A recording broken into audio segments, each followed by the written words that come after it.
all-night spontaneous celebration of guitar noise. And what's this, 40 years later? Is that hysterical? Am I adorable or precious? You've got to pick whether I'm adorable or precious. I think I'm both. But the song is great. In fact, we'll open with it tonight, and you'll be dancing, I promise you. Oh man, I can't wait. Okay, now are you still playing your 62 Gibson Birdland guitar? I still have my 62 Birdland. I've got a bunch of Birdlands on the road with me. Of course, the Birdland, B-Y-R-D-L-A-N-D, is the manifestation of the confluence of the greatest tonal qualities of the jazz masters, and how I fix that by unleashing the top end sonics of this great Gibson creation. It's a jazz design. And because I love all music, and certainly jazz guitars and jazz music is awfully inspiring, combined with the black soul of those rhythm and blues gods that I constantly pay homage to every night, particularly James Brown, the guitar is my voice. It's my paintbrush. And what the Gibson Birdland does for my signature sound is really unique in the world of guitars, because no one else has ever tried to tame this animal.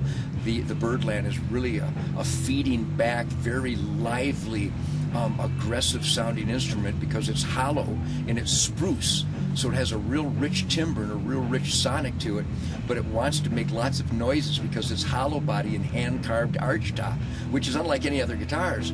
And instead of fighting those sonic upheavals, I rather harmonized with them. I learned to dance with them, and a primal scream developed with my craving for what Jimmy McCarty on the Birdland played back in 1959, 1960. Jimmy McCarty being the original guitar player, the all-time guitar player for Mitch Ryder and the Detroit Wheels.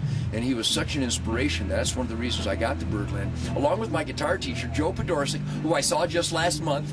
50 years later, he also inspired me to play the Gibson Birdland, and I still do to this day. It's got a very special sound, but along with my Paul Reed Smith guitars and the Les Pauls and my arsenal of weapons of mass construction that I bring with me, it's all a matter of Uncle Ted's knee-jerk spontaneity. Whatever I like to grab, I grab. I understand you played for the troops a couple of years ago in Iraq. Talk a little bit about that. I do more than just played for the troops in Iraq a couple years ago. I play for the troops every night. We have a standing invitation to the United States Army, the Army National Guard, the Air Force, the Navy, the Coast Guard, the U.S. Marine Corps, Semper Fi. We invite all the warriors of the United States military to join us every night. And I've got, the Nugent family has our own charity called Freedom's Angels, where we raise a lot of money and build some special structures to the severely wounded and burned warriors, the heroes.